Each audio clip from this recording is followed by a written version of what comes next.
Moi, je pense que pour être bienveillant envers l'enfant, c'est important d'être bienveillant envers soi-même, sans mettre de pression, comme on a vu tout à l'heure. Voilà, c'est pas, voilà, si t'es pas bienveillant avec toi-même, tu vas pas être bienveillant avec un enfant. Mais je pense que c'est important, effectivement, d'être connecté avec ses propres valeurs. Je parlais de sincérité, d'authenticité. Moi, je pense que c'est ça. Agir en transparence et se dire, voilà, moi, je suis capable de faire ça. Donc j'y vais. Dans la nature, si on peut pas supporter d'être sali, de voir les petites bêtes, on va peut-être trouver un autre angle d'approche. Voilà. Donc c'est respecter aussi, comprendre en quoi c'est important, mais c'est respecter, se respecter soi-même. Pas de sieste pour les pros, le podcast pour les professionnels de la petite enfance. Bienvenue au podcast Pas de sieste pour les pros. On est toujours à Lyon au congrès Cultiver l'avenir. On a la chance d'avoir des super conférenciers, alors on en profite. On est aujourd'hui avec Caroline Valette. Caroline, merci d'accepter de faire partie de cette folie avec nous. Tu viens de terminer ton atelier sur la pédagogie par la nature. Bienvenue au podcast et merci beaucoup. Mon ami André aurait une question pour toi de départ. Caroline, comment est-ce que tu étais quand tu étais enfant? Comment j'étais quand j'étais enfant? Alors juste déjà, merci pour l'invitation, parce que j'ai accepté avec grand plaisir et c'est une grande chance pour moi, donc déjà merci. Quand j'étais enfant, j'étais la 4e sur 5. J'étais assez curieuse, et en même temps, j'aimais bien m'occuper de ma petite sœur. OK. Voilà, ça me 4e faisait sur 5, quand même une belle belle famille. fratrie. Ouais. Ouais. Caroline, de formation, tu es éducatrice de jeunes enfants et tu es aussi propriétaire de micro-crèches en France. Ouais. Alors d'abord, j'aimerais que tu m'expliques un peu ton parcours et que tu nous expliques un peu plus ce que c'est que le concept des micro-crèches, parce qu'au Québec, on ne connaît pas vraiment ce concept-là, en fait, cette pratique-là. Donc oui, je suis éducatrice de jeunes enfants depuis 2013 maintenant, mais c'est vraiment quelque chose où ça m'anime depuis à peu près toujours. Ça représente la moitié de ma vie maintenant, puisque j'ai commencé dans l'univers du social quand j'avais 17-18 ans et j'en ai 36. Donc Quelques petites années, quoi. un petit peu, Ouais. où je suis allée de centre aéré en zone urbaine sensible, en passant par les maisons de l'enfant et de la famille, notamment pendant mes stages, où j'ai travaillé dans pas loin d'ici, dans l'Ouest lyonnais, dans des structures publiques. Après, j'ai été assistante maternelle aussi. Je me suis ensuite occupée de micro-crèches privées. Et tout au long de ce cheminement, en fait, j'avais l'idée de construire quelque chose qui ressemblait à mes valeurs, puisque depuis toujours, du fait que je suis allée un peu partout, j'avais vraiment envie de défendre l'enfance et l'enfant en tant que tel, vraiment au centre des pratiques, bien sûr avec sa famille, bien sûr avec les professionnels qui l'entourent, mais vraiment en gardant à cœur de travailler pour l'enfant et de toujours me répéter au nom de quoi j'agis. Au nom de quoi je fais telle prestation, au nom de quoi j'interviens, au nom de quoi je crée quelque chose pour l'enfant. Et j'avais vraiment envie de monter ce projet-là, on peut dire depuis toujours, et ça s'est concrétisé parce qu'on a rencontré les bonnes personnes, parce que j'ai eu une directrice de centre social quand j'avais 18 ans qui était juste extraordinaire, parce que j'ai eu une famille, voilà, on était 5 enfants avec des parents qui, là, nous ont élevés à chacun de manière différente, mais toujours avec l'idée que la famille est importante. Enfin, voilà, c'est avec tout ce que j'ai pu rencontrer que j'ai voulu créer quelque chose à mon image, non pas de manière mégalo, mais vraiment pour défendre mes valeurs humanistes, en fait, parce que je trouvais que ça manquait cruellement, que ce soit en France ou un petit peu autour. L'humain se perd un petit peu plus, on le voit aujourd'hui aussi quand on regarde un peu l'actualité. Et moi, je voulais vraiment le garder au centre de mes valeurs. C'est pour ça que j'ai monté ma micro-crèche. C'est intéressant parce que la démarche semble être vraiment en pleine conscience finalement. Puis souvent, c'est des idées, pas des idées, mais de quoi qui nous vient plus tard dans notre souvent, que ce soit la crise de la quarantaine, quoi que ce soit, ou est-ce qu'il y a il y a un tournant où est-ce qu'on dit qu'est-ce que je fais de ma vie? Là? Tu sais, c'est quoi qui est mon point focal? Je trouve ça intéressant que toi, tu aies réussi à le trouver rapidement. Évidemment, les choses peuvent évoluer. Peut-être que ton focus changera dans ta vie, là, mais je trouve ça intéressant d'avoir cette conscience-là, d'être vraiment en mode, justement, pleine conscience sur ton projet. C'est vrai que c'est ce qui m'anime aussi, parce que je pense aussi que l'enfant a un lien très particulier avec ceux qui sont vrais avec lui. Et moi, j'agis toujours en transparence. Je dis ce que je pense et je pense ce que je dis. Je fais des erreurs, je peux faire mon mea culpa, je peux évoluer, mais j'ai toujours eu la chance aussi. Donc j'ai beaucoup travaillé pour faire ce que je fais, mais j'ai aussi eu la chance de rencontrer des personnes qui m'ont accompagnée. Et vous en faites partie aussi. L'année dernière, je m'imaginais pas être ici, parler de Reggio Emilia, parler de la nature, représenter tout ça, où moi avant j'étais spectatrice. Donc en fait, je continue d'évoluer. Alors peut-être qu'à 40 ans, je vais prendre un autre tournant, mais pour moi là, j'ai déjà pris un autre tournant. J'ai été sur le terrain, j'ai été en direction, j'ai monté ma structure, et là en plus, je peux faire des séances d'APP pour des pros dans des crèches. Je vais donner des cours, et je suis là pour parler de ce qui m'anime et de ce qui me semble juste aussi pour l'enfance. Et je trouve que c'est toujours enrichissant et intéressant. Dis-moi si je me trompe, hein, Caroline, mais t'as deux. Je te fais ça, genre, c'est bon, C'est bon. Je valide, c'est bon. Tu te souviens, on en a parlé. C'est mon tour, Oui, d'accord. c'est ça. T'as deux volets dans ta vie qui sont très présents, hein. C'est effectivement la pédagogie par la nature et tout l'amour que tu as pour le métier et l'entrepreneuriat aussi. Tu sais, j'aimerais ça qu'on puisse aborder ces deux volets-là, mais j'ai d'abord et avant tout envie de parler que tu nous parles de cette pédagogie. Reggio Emilia, il y a beaucoup de pédagogies qui sont abordées maintenant grâce à Internet. On a accès à beaucoup d'informations. Reggio Emilia, Montessori et bla et bla. Là, je voudrais qu'on se concentre sur cette pratique-là. Est-ce que tu peux d'abord définir d'où ça vient, qui il est, c'est quoi le village, etc., etc. Ouais. En plus, c'est assez simple pour Reggio Emilia puisque c'est le nom du village. Donc déjà, ça facilite les recherches. Non, c'est vraiment quelque chose que j'ai découvert à travers Les 100 langages de l'enfant, qui est un poème écrit par Loris Malaguzzi. Et si j'ai dit que c'était une pédagogie, je m'en excuse parce que vraiment, il voulait pas que ce soit une pédagogie.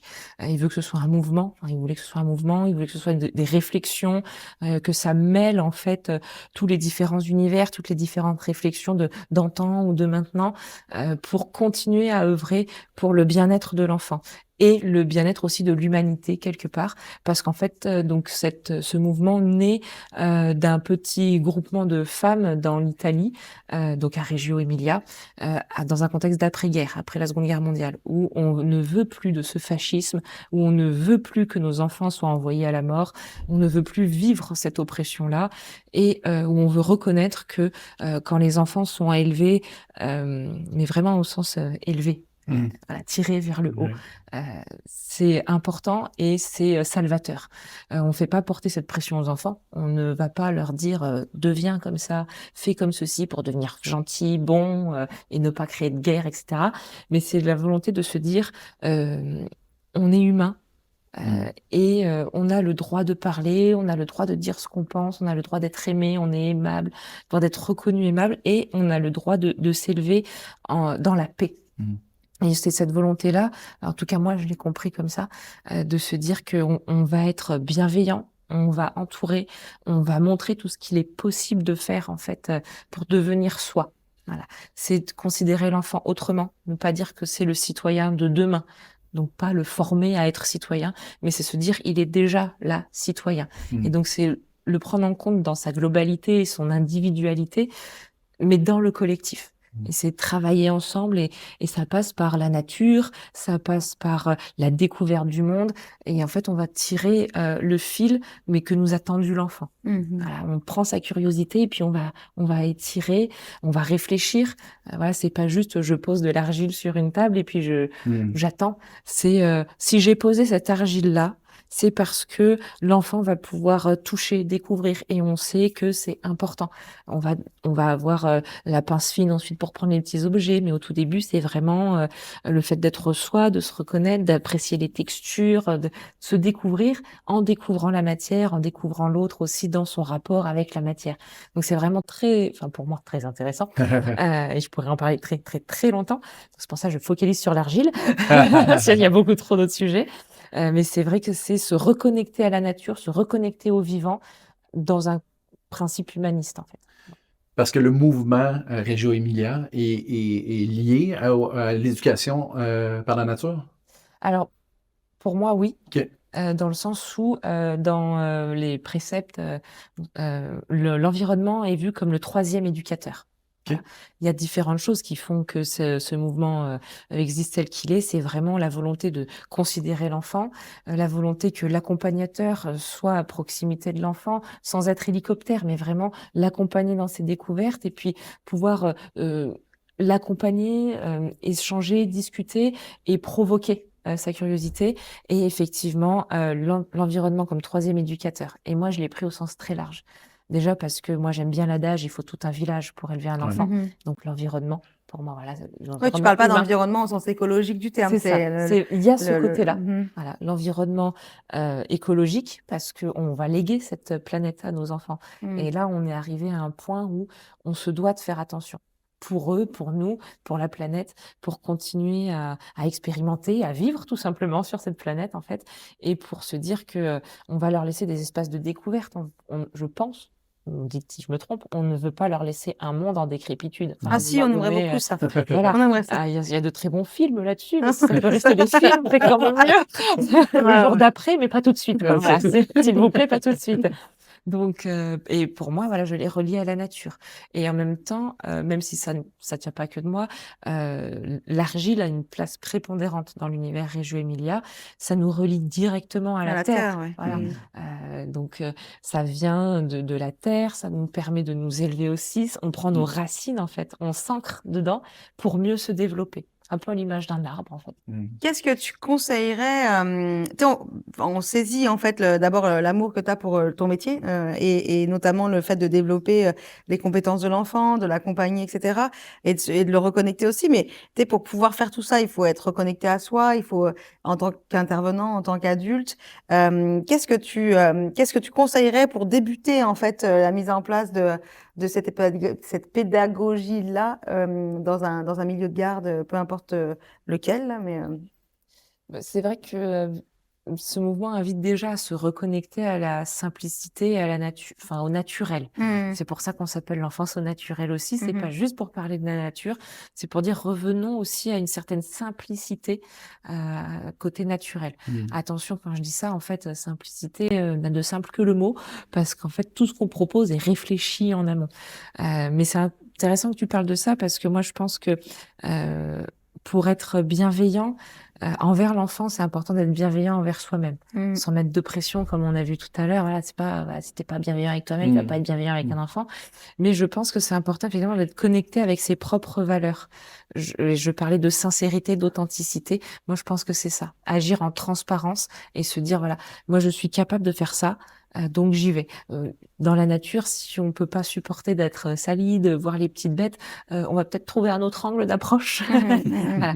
Donc c'est respecter aussi, comprendre en quoi c'est important, mais c'est respecter, se respecter soi-même.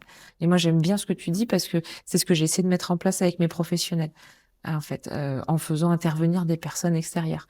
De réflexologie plantaire, des naturopathes, et je le propose aussi aux familles avec des matinées bien-être. Mais pour moi, c'est ça, c'est faire attention à ce qu'on ressent, même si on veut pas forcément l'appliquer auprès des enfants. C'est être en pleine conscience, tu as dit tout à l'heure. Voilà. Le podcast Pas de sieste pour les pros vous est présenté par Mangrove Petite Enfance, le logiciel de gestion qui vous permet de vous libérer du temps pour vous concentrer sur ce qui compte vraiment. La firme au Baluchon, ce sont des orthophonistes, des psychoéducatrices et des intervenantes en stimulation du langage qui se déplacent au cœur même des milieux de garde des enfants. Avec respect, bienveillance et engagement, elles accompagnent les tout-petits ainsi que tout le réseau qui gravite autour d'eux. Afin de partager leur expertise au plus grand nombre, elles ont imaginé l'Académie au Baluchon, une sympathique école de formation en ligne. Allez les découvrir au baluchon.ca. Pour tes professionnels, justement, tu parles de ton équipe à travers ce mot-là, ce terme-là. Tu es propriétaire de micro-crèches. Est-ce que tu peux nous expliquer ce que c'est que les micro-crèches pour qu'on ait un meilleur aperçu pour les Québécois et les autres personnes de ce monde? C'est un vaste challenge. Donc, micro-crèches, ce sont des établissements d'accueil du jeune enfant qui regroupent donc des enfants de 2 mois et demi, jusqu'à généralement 3-4 ans. Nous, on a fait le choix d'aller jusqu'à 6 ans pour certains enfants lumière ou certains enfants qui ont des besoins spécifiques et qui trouvent pas Qu'est-ce que tu forcément. appelles enfant lumière? Alors ça, je le pique à une de mes anciennes collègues qui s'appelle Lucie. Les enfants lumière, c'est ces enfants qui ont des besoins spécifiques et qui vont venir chercher un peu en nous ce lien particulier et qui sont en fait de vraies lumières parce qu'elles nous éclairent la vie de manière différente. Voilà. Et je trouvais que c'était un très très beau mot. Mhm. Et voilà. Positif en tout cas que les enfants qui ont des problèmes, mettons. Oui, voilà, c'est on est loin du politiquement correct, Mhm. mais c'est vraiment cette volonté de dire cette volonté d'inclusion en fait. Mhm. Donc c'est pour ça qu'on est allé jusqu'à 6 ans, on a eu cet agrément-là, on a été suivis dans nos projets. Et donc c'est une structure qui accueille des enfants donc d'âge mélangé, de mois et demi, 6 ans, et qui va donc accueillir les enfants du matin au soir. Avec des professionnels compétents et qualifiés, et leur offrir des moments de vie. Nous, en tout cas, c'est ce qu'on a voulu faire, offrir un deuxième lieu de vie à ces enfants qui parfois passent 50 heures avec nous. Ouais. Donc, c'est les accompagner dans leur découverte, c'est prendre soin d'eux, c'est rassurer, c'est porter, c'est penser à Winnicott avec le holding et le handling. Voilà, c'est toutes ces choses-là qu'on trouve en microcrèche. C'est vraiment, pour moi en tout cas, l'univers presque parfait, la perfection n'existe pas, où on peut accueillir un individu dans un petit collectif. Et pour moi, c'était très important parce que déjà, pour que les parents puissent concilier vie professionnelle et vie familiale de manière sereine, et aussi pour que les enfants ne subissent pas une trop grande collectivité ou ne subissent pas ce groupe. Et la microcrèche, c'était pour moi l'équilibre, ouais, tout à fait, entre le petit groupe, parce que on est des animaux grégaires au final, donc le but, c'est d'apprendre à vivre ensemble, en société, en collectivité, tout en pensant que des fois on a envie d'être seul et que on a envie de mettre un petit pas de côté pour ne pas avoir tout le temps 12 enfants qui gravitent autour de nous. Surtout qu'on est extrêmement égocentré à cet âge-là et qu'on veut, on connaît surtout le monde à travers le prisme de nos parents et notre propre prisme de nous-mêmes, quoi.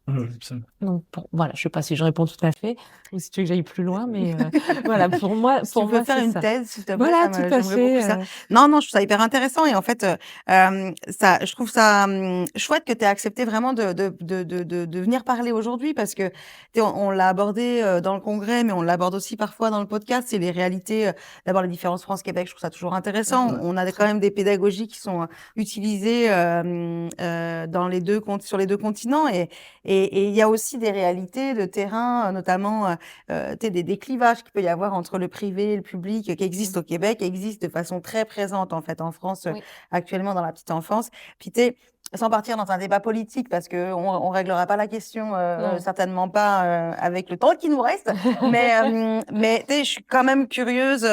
Quand on a préparé le podcast, on était quand même curieux de t'entendre là-dessus parce que t'es quelqu'un de très impliqué aussi pour défendre d'abord les microcrèches, mais aussi les personnes qui ont le métier gravé dans le cœur et qui aussi sont entrepreneurs et qui aussi ont des installations, petites ou grandes soient-elles. Fait que je suis curieuse de t'entendre là-dedans sur comment tu arrives à jumeler à la fois ce cœur de métier et à la fois le volet entrepreneurial qui, pour certains, peut être comme opposé, en fait. Alors, mes collègues disent de moi que je suis un peu un volcan. Alors, heureusement, sans brûlure ou quoi que ce soit, mais dans le sens où ils m'ont parlé d'ébullition, donc je vais reprendre ça. C'est ce qui fait, voilà, je suis un peu partout. Alors, au début, pas forcément. J'étais concentrée sur mon petit projet. J'avais vu le public, j'avais vu le privé, et j'avais cette volonté de développer autrement. Et le privé, c'est imposé à moi, oui et non. J'ai choisi cette voie aussi pour pouvoir développer un projet qui me tenait à cœur. Alors, est-ce qu'il y avait un peu d'égoïsme aussi dedans, d'ego, de se dire, voilà, c'est mon projet, c'est mes valeurs, et malheureusement, je les retrouve pas ici parce que ici, on manque de budget. Voilà. Ici, il y a trop de contraintes. Je pense que dans le privé et public, il y a du bon comme du moins bon. Voilà. Il y a du perfectible partout. Et moi, l'idée que j'ai quand je prends la parole, c'est de dire arrêtons un peu ces clivages-là. Et des discussions plutôt que Exactement. Des discussions constructives. Avançons ensemble parce que là, clairement, c'est le nerf de la guerre, c'est le financement. Voilà, je pense Mmh. ne choquer personne et dans le podcast et ici pour dire que quand on veut prendre soin du jeune enfant, ça a un coût et il faut être capable de l'assumer. Parce que nos professionnels méritent d'être bien payés, mieux payés. Parce que on a tous connu des endroits où on était payé au lance-pierre. Et moi, la première, quand j'ai fondé ma structure, j'ai dû expliquer à mon équipe que voilà, dans l'entrepreneuriat, c'est compliqué parce qu'on ne peut pas tout de suite avoir des salaires mirobolants. On ne peut pas tout de suite, enfin moi en tout cas en tant que gestionnaire, pas tout de suite se dire voilà, j'ai un train de vie de gestionnaire, je suis chef d'entreprise. Voilà, on n'est pas du tout là-dedans, en tout cas dans le social. Donc c'est de dire voilà, on s'embarque ensemble, on monte un projet ensemble. On sait qu'il va y avoir des contraintes économiques par contre. Et ça, je trouve que c'est dur, mais c'est la réalité dans laquelle on est. Et là, moi, on se bat parce qu'en plus, moi, je suis vraiment un peu partout. Je suis à la FNEJ aussi, Fédération nationale des éducateurs de jeunes enfants. J'invite, moi, les professionnels à se syndiquer aussi parce qu'il faut porter nos voix. Je fais partie aussi de réseaux de micro-crèches indépendantes. Je parle avec d'autres gestionnaires, mais j'ai pas de casquette en particulier. J'en ai plein. Gestionnaire, vieux, machin, mais je suis apolitique. Enfin, voilà. Je veux juste faire une petite précision parce que le syndicat au Québec versus la France, c'est pas la même chose. Avec toi, tu parles de te rapprocher d'associations qui sont pour la défense de leurs membres en fait. Oui. C'est ça. Je veux juste faire la précision. Le syndicat au Québec, c'est pas tout à fait la même affaire que les associations qui viennent défendre, comme ici on a le Conseil québécois des services éducatifs à la petite enfance qui fait partie notamment de ce type d'associations qui viennent défendre comme alors comment tu l'as dit, la FNEJ, faut faire attention à la manière dont on le prononce, mais la FNEJ, ouais, il y a toute cette volonté de défendre la profession en fait pour les professionnels comme toi, mais comment tu t'arrives à transmettre en fait mettons, en toi, tu as la femme de cœur et puis la femme entrepreneur. Je crois pas que ça vienne s'interchoquer, mais plutôt se compléter. Comment tu arrives à défendre ces positions-là au niveau justement des politiques, de l'entourage, même des parents, en fait, des fois, qui peuvent avoir un a priori sur le fait que ce soit privé ou... Alors, honnêtement, ça m'est jamais arrivé. J'ai pas eu de parents avec un a priori, des parents qui se posent des questions, la différence entre le public et le privé, mais j'ai pas eu d'a priori plus que ça, parce que nous, on développe en fait un concept, un mouvement qui est très marqué. Et donc, on est choisi pour le projet et pour les valeurs qu'on porte. Et donc, j'ai pas vécu en fait ça pour l'instant, et je me souhaite de continuer, c'est du bois en aimant. Mais voilà, c'est... J'essaye d'être humaine le plus possible, en fait. Donc, je suis pas d'un côté le JE et puis d'un côté le chef d'entreprise. J'essaye de concilier les deux et de faire comprendre que c'est possible. Et je pense arriver à comprendre qu'effectivement, on a besoin de parler du financier pour parler de l'humain. Parce que on veut correctement rémunérer nos professionnels, on veut avoir des prestataires et des collaborateurs de qualité. Et voilà, si on veut de la qualité, à un moment donné, il faut les payer aussi. On peut pas demander à notre traiteur de faire du bio, du local, du compostable, etc. Si je le paye pas comme il faut. Enfin voilà, à un moment donné, sinon il va me dire bon bah on arrête. Donc c'est là où je concilie les deux, c'est je sais que je dois faire vivre mon entreprise et je vais le faire, mais avec des valeurs humaines. Et alors nous, c'est vrai qu'on a choisi ce fonctionnement-là de privé. Il y en a plein d'autres qui existent, mais nous on s'y retrouve parce que on a réussi aussi à créer un climat de confiance avec nos collaborateurs. On n'est pas du tout dans un côté chef d'entreprise qui prend les décisions avec vraiment ce côté ascendant. On est vraiment dans de la communication horizontale et dans du management positif. Libéré. Donc, c'est peut-être ça qui fait la différence et qui fait que les familles ne se posent pas forcément la question. Ils vont demander les différences parce que on n'a pas le même fonctionnement. Nous, on n'a pas de subvention, etc. de la CAF. Les familles sont remboursées directement en partie par la CAF, alors qu'en public, la CAF subventionne. Donc, la CAF, c'est la Caisse d'allocation familiale. C'est une institution en France qui... Oui, on a l'habitude d'avoir pas mal de d'acronymes et d'acronymes. Après, ça rentre dans le langage. Est-ce que tu as l'impression que les pédagogies comme Reggio Emilia, sont des supports ou des leviers pour mobiliser tes équipes, mais aussi pour d'abord te démarquer, j'imagine, comme micro-crèche, mais aussi pour avoir garder cette vocation, en fait, parce que c'est quand même beaucoup en question. C'est dans les deux continents, la vocation des équipes, le plaisir, on en a parlé déjà aussi dans le podcast, mais est-ce que tu penses que ce type de pédagogie-là est un levier pour atteindre cet objectif de retrouver le plaisir? Oui, complètement. Complètement, parce qu'elle est tellement humaniste, en fait, qu'on recentre sur les valeurs qui sont les plus pures au final. Et pour moi, c'est très important. Alors, dans le métier, c'est vrai qu'on parle pas forcément de vocation. Enfin, le mot existe, hein, mais c'est vrai que c'est beaucoup de travail. Et ça, quand on dit vocation ou passion, on a tendance à Mhm. l'oublier. Ouais. Qu'en fait, c'est toute une réflexion, c'est tout un travail. Je ne fais pas ce métier parce que j'aime les enfants. Je fais ce métier parce que je crois en l'humanité, parce que j'ai une sensibilité auprès des enfants, que je fonctionne comme ceci. Je me Ouais. suis formée pendant 3 ans, Ouais. et enfin pas que 3 ans, je continue. Et pour moi, ça c'est un super levier, et en plus accessible parce que l'Ecoline en Suisse ou d'autres mouvements mouvements associations pardon comme Slow Pédagogie proposent d'aller directement à Reggio Emilia. Ils ont fait le centre Loris Malaguzzi. Enfin, ils ont fait. C'est pas eux qui l'ont fait, mais il existe, donc ils Ouais, nous ouais. emmènent là-bas à le Ouais. voir. Ils nous emmènent voir comment on peut utiliser les recycleries. Et donc, en fait, c'est une source de savoir infini et ça ouvre tout le champ des possibles. Pour moi, ce mouvement-là. Beaucoup moins renfermant que certains, peut-être, mais celui-là, voilà, c'est ouvrir le champ des possibles. C'est ça, j'allais dire, c'est de l'ouverture finalement, c'est d'avoir une ouverture autant sur le monde, sur l'environnement, sur le comment je peux dire ça, dans les moyens même d'apprendre, d'être plus en contact avec que ce soit la nature, mais tout ce qui nous entoure finalement, là, tu sais. Je trouve ça très intéressant. Pour moi, c'est nécessaire parce que on a pu le voir. Je parlais du public, etc. Ouais. On a pu le voir dans le privé. Quand on n'a pas à cœur Ouais. ces valeurs-là, ça ne peut pas fonctionner. Il y a forcément des choses qui vont dysfonctionner. En fait, on ne peut pas avoir que parce que je parlais de l'aspect financier juste avant. Ouais. Quand on est chef d'entreprise dans ce milieu-là, on ne peut pas avoir que le financier en tête. Définitivement. Voilà. Alors, je suis pas fan des dogmes, il ne faut pas. Moi, j'aime bien suivre les mouvements plus que les dogmes.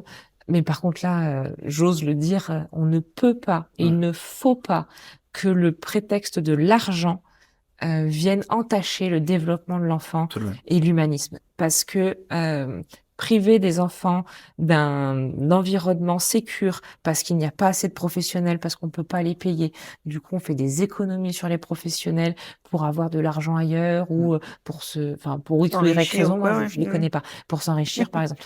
Mais on ne peut pas faire cette économie-là. Bon, je suis pas fan de parler des adultes de demain parce qu'ils sont enfants, ils sont citoyens déjà du monde, mais il faut se rendre compte de la richesse qu'on a entre nos mains. On a ce qu'on a de plus précieux, c'est non, c'est leur futur. Donc, et c'est extrêmement précieux. C'est nous, en fait. C'est tout simplement nous. C'est le reflet qu'on doit leur donner. L'enfant ne vit aussi, grandit par le regard des autres et ne fait que par mimétisme. Il va vouloir faire comme nous. Il va grandir comme nous. Les parents, c'est les idoles. On le sait aussi que même quand il y a des difficultés dans les familles, un enfant ne peut pas s'empêcher d'aimer sa personne de référence, ne peut pas s'empêcher d'aimer son parent. Et en fait, ça, si nous, quand on crée notre entreprise, on l'oublie et on se dit on va faire l'impasse sur le qualitatif, et ça ne fonctionnera pas et ça ne doit pas fonctionner. On peut pas se dire qu'on peut faire mieux avec plus, ça ne fonctionnera jamais. Et ça a été prouvé d'ailleurs puisque toutes les associations, la FNEJ, etc. le disent depuis des années. Attention à ce que vous faites. Attention, là on a besoin d'être plus de professionnels, là on a besoin de plus de moyens. Trouvez-nous un ministère, s'il vous plaît, de la petite enfance. Trouvez-nous quelqu'un qui nous entende vraiment. Arrêtons de courber les chines. Et ça, je rebondis aussi beaucoup là-dessus parce que justement, nous, éducateurs de jeunes enfants, et peut-être d'autres dans le milieu du social, mais je parle de ce que je connais moi, on a été habitués à courber un petit peu les chines, de se dire, de toute façon, on culpabilisait, on va pas laisser les enfants et les familles seuls, on peut pas les laisser sans rien. Donc, on va faire avec les 3 bouts de ficelle qu'on nous a donnés. Attention, mes 3 bouts de ficelle, c'est des millions, de budget. Mais comparé à d'autres budgets en France, c'est rien, alors que c'est la base. J'aime bien prendre l'exemple du porte-avions, où vraiment, en fait, nous, on est la base du porte-avions et on va soutenir pour le développement et ensuite ça va décoller. Mais si nous, personne ne nous soutient, si personne ne fabrique correctement ce porte-avions, il va couler, en fait. Et ça, on peut pas se le permettre. Pour moi, pour l'humanité, on peut pas se le permettre. une femme de cœur, en fait, qui est clairement, c'est hyper intéressant de t'entendre. On pourrait t'écouter, en fait, des heures. Moi, je partage clairement tes valeurs, hein, et clairement ta vision de la petite enfance et de Tu es la. venu me chercher là-dessus. Enfin, on En s'est effet. rencontrés comme ça. En effet, Ben oui. Et effectivement. merci. C'est un plaisir partagé. On aime déposer une dernière question, en fait, parce que le temps file, grosse nouvelle, ça va vite la vie. On aime poser une dernière question, en fait, pour closer le. T'as eu peur. La pression. Mais je laisse André la poser. Ouais. Si les gens qui nous écoutent avaient un seul point avec lequel repartir à la maison, réfléchir, puis pour faire évoluer leur pratique ou même avoir une certaine introspection, que ce soit des éducatrices, que ce soit des gestionnaires, des propriétaires, peu importe, là, mais qui travaillent avec les jeunes enfants, ça serait quoi pour toi l'élément clé?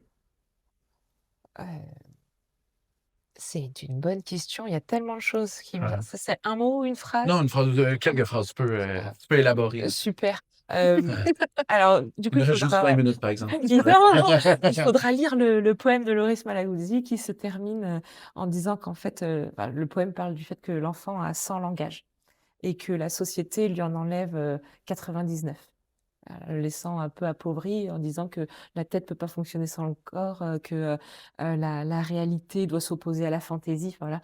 Donc moi, je retiendrai le côté très humaniste de ce poème. On aura compris, humanisme. Et à la fin, c'est l'enfant qui répond à l'adulte qui lui dit « le sang n'existe pas ». L'enfant répond « rien à faire, le sang existe ». Donc la centaine de langages existent. Donc ce serait peut-être les 100 langages du coup que je donnerais. Intéressant. Très chouette. On va mettre le lien dans Ouais. la description du podcast on va essayer de trouver un document ou une référence pour donner un peu plus d'informations aux auditeurs. Merci Caroline. On te retrouve donc dans les micro-crèches, l'enfance au naturel. Oui. Tes implications, je vous invite aussi à la suivre. Tu as écrit des articles pour les pros de la petite enfance de mémoire. Alors, je me ils trompe. m'ont interviewé. Je l'ai pas écrit. Ok. Je veux bien, mais pour l'instant, j'ai C'est pas un appel. Donc, elle est dispo. J'ai plein de projets, mais là, ça n'en est pas encore parti, dis donc. Eh ben, c'est un appel. Moi, je Oui. pense que ça serait très intéressant que tu te mettes à écrire tout ça. Voilà, donc on peut te retrouver donc vous avez un site internet, une page Facebook en Oui. tout cas pour la joindre si ça vous intéresse d'aller travailler avec elle, elle est exceptionnelle. Elle a vraiment le métier dans le cœur, fait qu'allez-y.